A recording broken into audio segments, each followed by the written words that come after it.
been a really, really messed up week.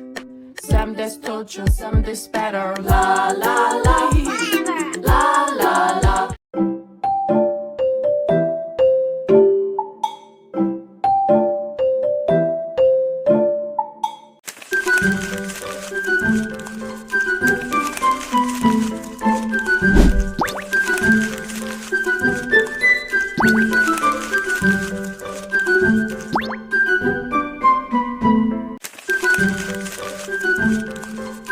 Dimaksud dengan metode SRI dalam budidaya padi. Metode SRI adalah teknik budidaya padi yang menekankan pada penggunaan bibit muda, jarak tanam padi, dan sistem irigasi untuk menghemat air dan benih. Di mana penggunaan irigasi pintar berbasis sensor kelembaban tanah paling efektif yang diterapkan pada lahan sawah. Paling efektif diterapkan di daerah sumber daya air terbatas atau di lahan ladang hujan. Teknologi dan big data mulai digunakan secara signifikan untuk prediksi panen padi. Signifikan dimulai pada tahun 2019 sampai 2020. Yang bertanggung jawab dalam pengembangan varietas padi unggul tahan iklim ekstrim. Bahan penelitian dan pengembangan pertanian di bawah Kementerian Pertanian Indonesia. Mana cara kerja sistem IPHA dalam mengoptimalkan penggunaan air untuk penanaman padi. Sistem IPHA menggunakan sensor yang ditanam di dalam sawah untuk mengukur kelembaban tanah. Datanya akan dipakai untuk mengontrol saluran irigasi secara otomatis. Apa perubahan utama yang terjadi pada bidang pertanian pada tahun 2015 sampai 2025? Perubahan penting adalah munculnya smart farming, yaitu penggunaan teknologi seperti drone, sensor tanah, dan AI untuk meningkatkan efisiensi pertanian. Di mana revolusi pertanian digital pertama kali berkembang?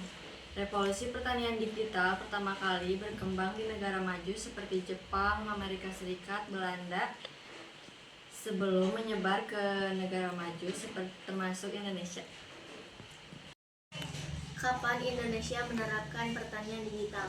Indonesia mulai menerapkan pertanian digital sekitar tahun 2017.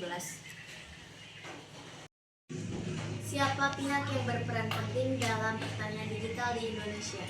Pihak yang berperan penting adalah Kementerian Pertanian, startup agritech, serta petani muda yang tertarik menggunakan teknologi baru.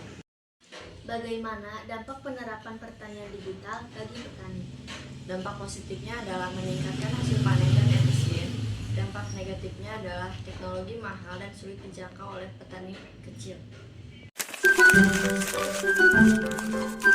yang dimaksud dengan stunting? Stunting adalah kondisi di mana seseorang kekurangan gizi kronis dan infeksi berulang. Angka prevalensi stunting di Indonesia yang masih tergolong tinggi berdasarkan data terbaru. Stunting tergolong tinggi di wilayah Indonesia Timur seperti NTT dan Papua. Kapan pemerintah Indonesia secara resmi meluncurkan strategi nasional pencepatan pencegahan stunting? Strategi nasional tersebut diluncurkan secara resmi pada tahun 2018. Siapa yang menjadi sasaran utama dari program intervensi stunting? Sasarannya adalah ibu hamil, ibu menyusui, anak di bawah umur 2 tahun, dan anak dari keluarga yang beresiko. Bagaimana pendekatan konvergensi lintas sektor membantu dalam penanganan stunting secara integrasi? Berbagai program seperti kesehatan, sanitasi, pangan berjalan bersamaan untuk keluarga yang sama agar intervensi lebih efektif. Apa perubahan utama dalam bidang kesehatan dari tahun 2015 sampai 2025? Perubahan utamanya adalah transformasi layanan kesehatan digital seperti telemedicine, rekam medis elektronik, dan alat kesehatan pintar. Di mana kesehatan digital banyak berkembang pesat. Layanan kesehatan digital berkembang pesat di Indonesia dan berbagai negara lain melalui aplikasi seperti Halodoc dan Alodokter. Kapan layanan telemedicine meningkat tajam? Penggunaan telemedicine meningkat tajam pada tahun 2020 saat pandemi COVID-19. Siapa yang berperan dalam mengembangkan kebijakan kesehatan digital di dunia? Organisasi Kesehatan Dunia melalui Program Global Strategi on Digital Health tahun 2020 sampai 2025. Apa dampak kesehatan digital bagi masyarakat? Dampak positifnya adalah karena layanan kesehatan lebih cepat dan mudah diakses. Dampak negatifnya karena ada kemungkinan kebocoran data pasien dan ketimbangan akses teknologi. Everybody's falling in love and I'm falling behind.